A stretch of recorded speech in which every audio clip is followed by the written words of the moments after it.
Durante muchos años, la lucha contra la USAID fue bandera central del movimiento estudiantil de Brasil, que denunciaba el injerencismo de los Estados Unidos por acá. La dictadura cívico-militar firmó todos los convenios con la USAID y persiguió duramente a miles de estudiantes. Ahora Trump cierra la USAID como si fuera un gesto humanitario, pero sí era una agencia de espionaje y manipulación bajo el disfraz asistencialista. En Colombia, el gobierno revela que varios funcionarios estatales eran remunerados por la USAID. Acá en Brasil, no solamente la USAID, aprofundar as investigações que já foram iniciadas pelo Parlamento, que não apenas indicam que pero también otras agencias y ONGs cumplen misiones de injerencia y desestabilización, como se ha revelado en investigaciones hechas por el Parlamento. Todavía hay que profundizar el trabajo de investigación y también de punición en casos concretos. Latitud Brasil está comenzando. Hola amigos y amigas del programa Latitud Brasil por Telesur. Inmenso saludo a todos ustedes en este nuevo encuentro. Hoy vamos a examinar un tema que tiene que ver con la USAID, el siniestro papel que juega la USAID contra los pueblos del mundo, esa agencia que Estados Unidos presentó como humanitaria, pero que es una agencia golpista de la conspiración, una agencia golpista de la tiranía imperialista. Y a través de este fracaso, como el propio Elon Musk, quien hoy critica y condena a la USAID, pero no su función. También estamos haciendo paralelismos con otras ONG que también cumplen la función de conspirar y de impedir la emancipación de los pueblos. Para hablar de esto, tenemos aquí a alguien que en su juventud luchó duramente contra el acuerdo MEC-USAID, el Ministerio de Educación brasileño contra la USAID. Fue una bandera de lucha que galvanizó el movimiento estudiantil en 1968 aquí en Brasil, pero también antes. Y hoy sigue luchando, denunciando el papel de algunas ONG, por ejemplo, que intentan impedir la industrialización de Brasil y sabotear, por ejemplo, el importantísimo y puntero potencial hidroeléctrico que tiene Brasil, en favor de la compra de equipos y de la dependencia de las centrales termoeléctricas y de los combustibles fósiles, abandonando la línea del pleno aprovechamiento de la energía limpia de hidroeléctrica en Brasil. Hablamos de Ivo Pugnaloni, que es ingeniero, presidente de la Asociación Nacional de Pequeñas Empresas Hidroeléctricas de Brasil, y cuya trayectoria está marcada por haber sido uno de los primeros en elaborar el programa energético del gobierno de Lula en 2002, allá por la campaña electoral de 2002. Buenas noches, Ivo. Muchas gracias por su presencia. ¿Qué podríamos reflexionar sobre la siniestra historia de la USAID aquí en Brasil? Beto, buenas noches. Buenas noches por estar con sus televidentes, por estar aquí con Telesur. USAID me trae recuerdos, incluso antes del movimiento estudiantil, cuando tenía 11 años y aún vivía en Río de Janeiro. Hoy hace 50 años que vivimos aquí, en la capital de Paraná, en el sur. Presencié el golpe militar y enseguida, a los pocos días del golpe,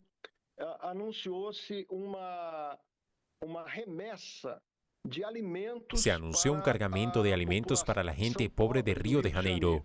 Hubo una gran celebración, porque el gobernador de Río de Janeiro en aquel momento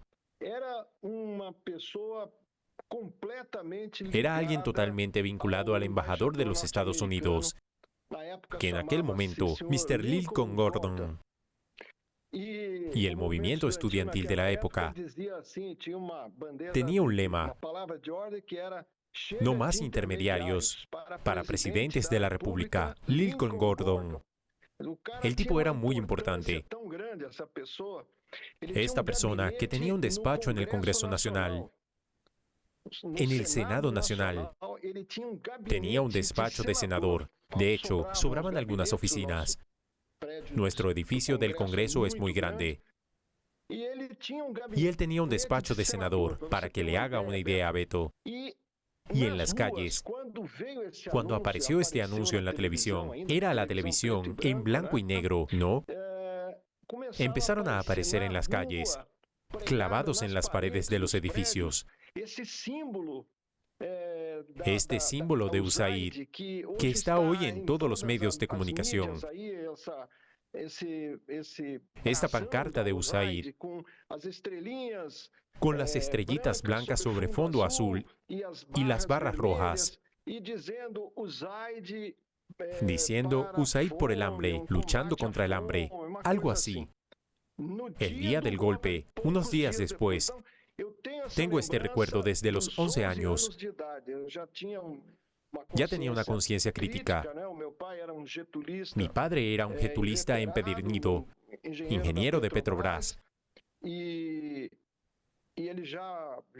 llevaba mucho tiempo preparándome, diciéndome lo que era bueno y lo que era malo para Brasil.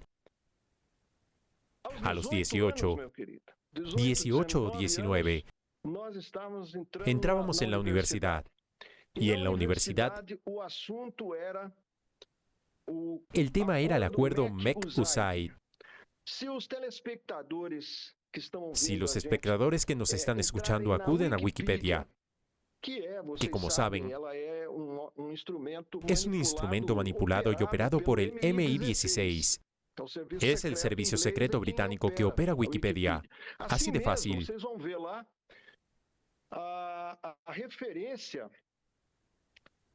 Verán ahí la referencia a que el acuerdo MEC-USAID, Beto, es secreto. Las cláusulas.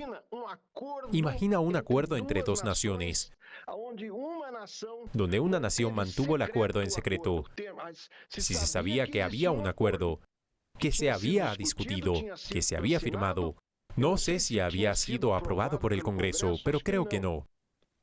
De lo contrario, tendrían que haber revelado el contenido. Eso se reveló años después. Y a mí, militante del movimiento estudiantil, me pusieron un mote, un apodo, como se dice en castellano, los que hablan castellano, un apodo.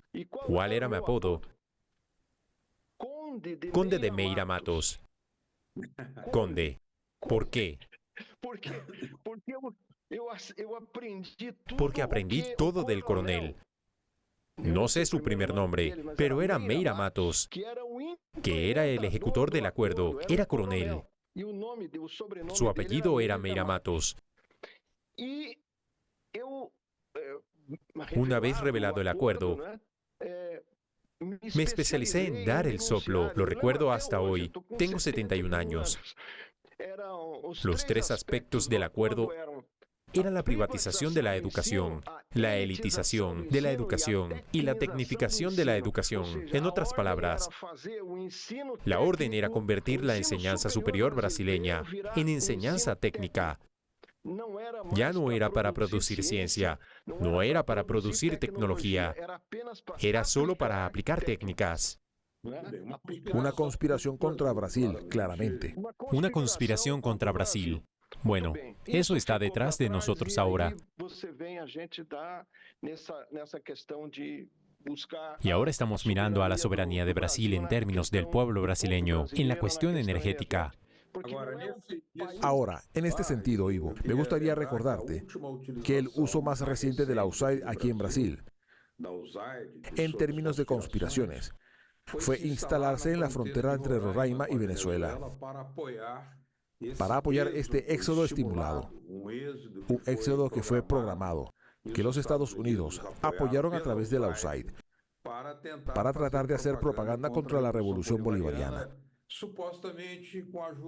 supuestamente con ayuda humanitaria de refugiados venezolanos que entraron por la frontera de Roraima, haciendo alboroto, haciendo propaganda. Es decir, una vez más la USAID conspira contra una nación independiente, que es la Venezuela bolivariana. con el apoyo del gobierno de Bolsonaro totalmente. Agora, hoje, você vê, Beto, o suposto governo. Claro, ahora vemos hoy al supuesto gobierno que está revelando los secretos de USAID, que son terribles. Hoy él, en Palestina o para Palestina, promoviendo la ignominia. Es decir, está del lado del tipo que destruyó el norte de la Franja de Gaza, que mató a 45.000 personas, el 70% de ellas mujeres y niños, porque ese es un cobarde. Del lado de ese tipo, nuestro rojón de allá, ese señor que ganó las elecciones, ni siquiera me gusta hablar su nombre. Donald Trump. Porque para mí son la misma cosa. Está diciendo, mira, aquello está devastado. Vamos a poner un tractor allí. Vamos a limpiar esa zona. Hay un montón de muertos enterrados allí. Así que vamos a limpiarlo y va a ser maravilloso.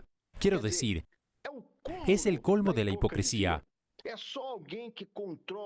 Solo alguien que controla los medios de comunicación en un grado abrumador puede ser tan hipócrita como para decir que del lado del asesino, del lado del genocida, del lado del que bombardeó todo el lugar con bombas de 2.000 kilos para destruir un país entero, es un hipócrita. Então eu não consigo, ver qual dos dois lados.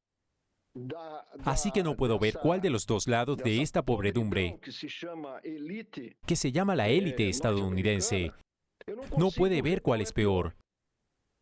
No consigo. Este razonamiento tuyo nos lleva a darnos cuenta de que hay varias formas de utilización conspirativa, porque la USAID ha llegado al momento en que cae en desgracia. Ha sido utilizada por todos los gobiernos golpistas de Estados Unidos, pero cae en desgracia por un gobierno que ahora está promoviendo una especie de tiranía mundial, o le gustaría hacerlo. Pero al mismo tiempo, hubo otras fundaciones y otras ONGs que se unieron a la USAID, como Fundación Open Society, el grupo de George Soros y Fundación Ford, que también lo hicieron. Pero para entrar en esta otra línea, le voy a pedir que hagamos una pequeña pausa. Y luego vamos a entrar de lleno en el sabotaje de estas ONG, supuestamente humanitarias o ambientales, que están llevando a cabo contra la producción de energía hidroeléctrica aquí en Brasil. Volvemos enseguida con nuestra conversación con Ivo Pugnaloni, ingeniero, fundador del PT, presidente de la Asociación Nacional de Pequeñas Empresas Hidroeléctricas de Brasil. Hasta pronto, volvemos enseguida.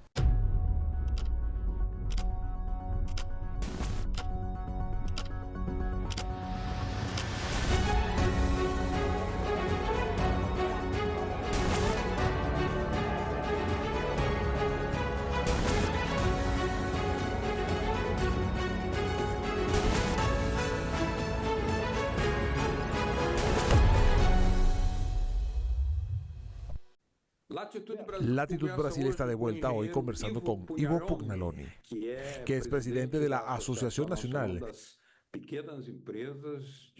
de Pequeñas Empresas Hidroeléctricas de Brasil. Empresas de capacitação de energías hidrelétricas. Y también es fundador del PT, siendo uno de los elaboradores del programa energético de la campaña de Lula en 2002, aquella primera campaña victoriosa del presidente Lula. ¿Qué está pasando hoy, Ivo, en la conspiración que algunas ONGs están haciendo para que Brasil no tenga toda la posibilidad de aprovechar su potencial de energías limpias, que es mucho mayor que el que se está utilizando hoy? ¿Qué lo impide? ¿Cómo trabajan ellas? Beto, primero tengo que hacer una pequeña digresión didáctica. Existen dos tipos de fuente de generación de energía: las renovables y los combustibles fósiles. Los fósiles son la energía atómica, que utiliza uranio.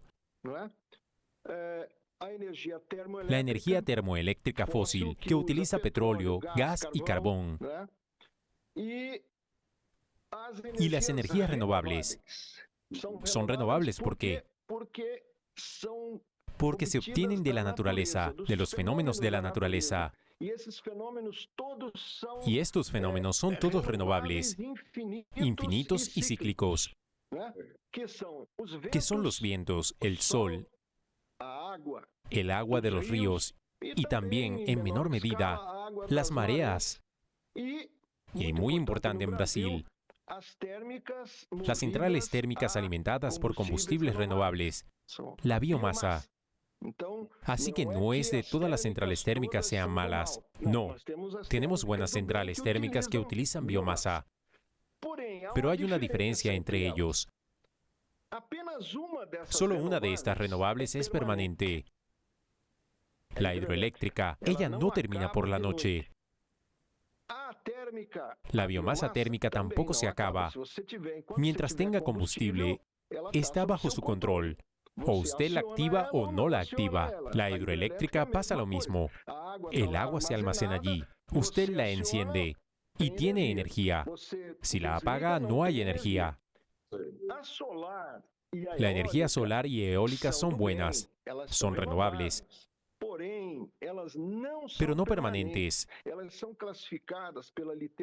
La literatura y la legislación las clasifican como intermitentes. ¿Qué es intermitente? Intermitente es aquello que el hombre no controla. Hay una calmaría y el viento se detiene. ¿No es así? Nuestro descubridor de Brasil lo sabe muy bien, Pedro Álvares Cabral, y su escriba, Pedro Vaz de Caminha, que pasaron 22 días varados en medio del Océano Atlántico,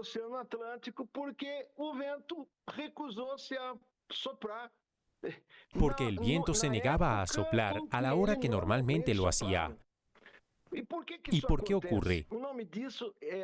A esto se le llama calmaría. Para el barco, el mar se convierte en un espejo y el barco no se mueve, se queda parado. No hay viento en absoluto. A veces son días. Y sigue ocurriendo 500 años después. El 15 de agosto de 2023, tuvimos un apagón nacional, Beto. Usted lo recordará. La única razón por la que Roraima no se apagó fue porque estaba conectada a Venezuela. Los otros 26 estados de la Federación, incluido el Distrito Federal, permanecieron a oscuras. ¿Por qué?